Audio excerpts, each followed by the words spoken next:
Treatment ischaemic స్ట్రోక్కి haemorrhagic స్ట్రోక్కి డెఫినెట్గా treatment different.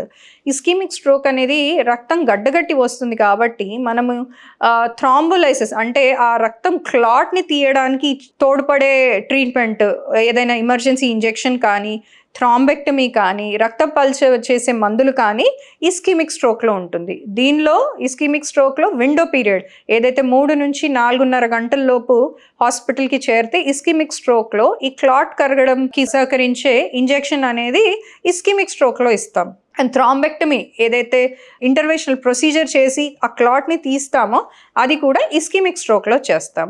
అదే haemorrhagic స్ట్రోక్లో రక్తస్రావం ఉంటుంది కాబట్టి ఈ బ్లడ్ థిన్నర్స్ కానీ, ఈ థ్రాంబోలైసిస్ కానీ, థ్రాంబెక్టమీ కానీ దీనికి కొరకు కాదు. అండ్ ఈ విండో పీరియడ్ కాన్సెప్ట్ అనేది హిమరేజిక్ స్ట్రోక్లో ఉండదు. రక్తస్రావం అనేది కారణం చూస్తాం. నార్మల్గా 90% 90% మందికి రక్తస్రావం అయ్యేది అన్కంట్రోల్ బ్లడ్ ప్రెషర్ వల్ల.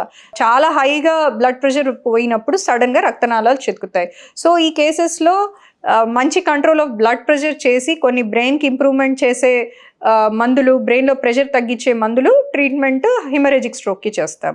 ఈ హిమరేజిక్ స్ట్రోక్లో బీపీ పెరగడం వల్ల కాకుండా కూడా ఒక్కొక్కసారి కొన్ని కండిషన్స్ ఉంటాయి. యాన్యూరిజం అని, ఏమీ మాల్ఫార్మేషన్ అని, రక్తనాళాల్లో వీళ్ళకు బై బర్త్ కొన్ని డిఫెక్ట్స్ ఉండి అది ఎప్పుడో చితుకుతుంది. సో అలాంటి పరిస్థితుల్లో అసలు ఏ రక్తనాళం చితుకుందో కొన్ని టెస్టులు చేసి అది ఆ టైంలో మనం సర్జరీ ద్వారా కానీ, రేడియేషన్ వల్ల కానీ దాన్ని క్లోజ్ చేయడానికి ఏమైనా ప్రయత్నం చేయొచ్చా చేస్తారు. అది హిమరేజిక్ స్ట్రోక్లో నార్మల్గా చేసే ట్రీట్మెంట్. 62 లక్షల మంది ప్రజల్లో మెడ్ ప్లస్ బ్రాండ్ మెడిసిన్స్ కి మారడం వలన 915 కోట్ల రూపాయలు సేవ్ చేసుకున్నారు. అదే మెడిసిన్స్ అదే క్వాలిటీతో 50 to 80% డిస్కౌంట్లు.